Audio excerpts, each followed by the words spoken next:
सुख अमावस की कहानी। एक नगरी में एक राजा व उसकी प्रजा सभी आनंद से रहते थे। राजा की रानी धार्मिक विचारों की थीं। राजा के महल के सामने एक साहूकार की हवेली थी। रानी एवं सिठानी में मित्रता थी। एक रोज साहूकार की हवेली से रोने की आवाज आने लगी। रानी ने राजा से इस विलाप का कारण पूछा। राजा ने कहा कि सेठ का पुत्र मर गया है, इसलिए सभी दुखी हो विलाप कर रहे हैं। रानी ने कहा, ये इतने दुख से क्यों रो रहे हैं? दुख क्या होता है? रानी ने ज्योतिषी को बुलाया और कहा, मुझे रोना नहीं आता, दुख क्या होता है? ज्योतिषी ने कहा, तुम कोई ऐसा व्रत तो नहीं करती जिससे दुख पास ही नहीं आता हो? रानी ने कहा, मैं सुख अमावस व्रत करती हूँ। ज्योतिषी ने कहा, आप व्रत करना छोड़ दो, दुख अपने आप आ जाएगा। रानी ने कहा, व्रत तो मैं नहीं छोड़ सकती, कोई और बात बताओ। ज्योतिषी ने कहा, आप लड्डू में जहर डालकर अपने बच्चे को खिलाना। रानी ने ऐसा ही किया। बच्चे लड्डू खाकर सो गए। सुख अमावस माँ ने उनका जहर दूर कर दिया। बच्चे सोकर वापस उठ गए। रानी ने थोड़े दिन बाद ज्योतिषी को वापस बुलाया और पूछा, तो ज्योतिषी बोले, इस बार कुंवर को महल से नीचे डाल दो, फिर मालूम हो जाएगा कि दुख क्या होता है।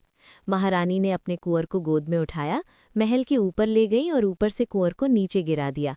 सुख अमावस माँ ने उसे ऊपर ही गोद में ले लिया और नीचे आंगन में बैठा दिया। कुंवर को खरोंच ही नहीं आई। रानी ने नीचे आकर देखा बच्चा खेल रहा है। रानी को अति सुख हुआ, अतः उसे रोना नहीं आया। अब रानी ने राजा से पूछा, महाराज, दुख होता क्या है?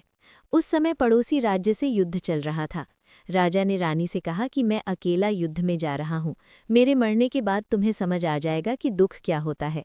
राजा ने युद्ध के लिए प्रस्थान किया, लेकिन भगवान और माँ अमावस की कृपा से राजा विजयी होकर घर आ गया। अब राजा को भी आश्चर्य होने लगा। रानी ने फिर पूछा, महाराज, दुख होता क्या है? राजा ने सोचा रानी को कैसे समझाया जाए। रानी को बुलवाया गया और कहा कि मैं गंगा जी में कूद जाऊंगा, तब तुम्हें दुख का एहसास होगा। राजा ने यात्रा के लिए प्रस्थान किया। उधर शिवजो पार्वती से बोले, सती, मैं अब तुम्हें सुखी आत्मा रानी के दर्शन कराऊंगा। वे वेश बदलकर पृथ्वीलोक पर आए और रानी को देखा कि वो सुख अमावस का पूजन कर रही है। पार्वती ने पूछा कि कलयुग में भी रानी को दुख क्यों नहीं है? शिवजी बोले, रानी पूर्व जन्म में ब्राह्मणी थी और सुख अमावस का व्रत किया, सो इस जन्म में सुख का आनंद ले रही है।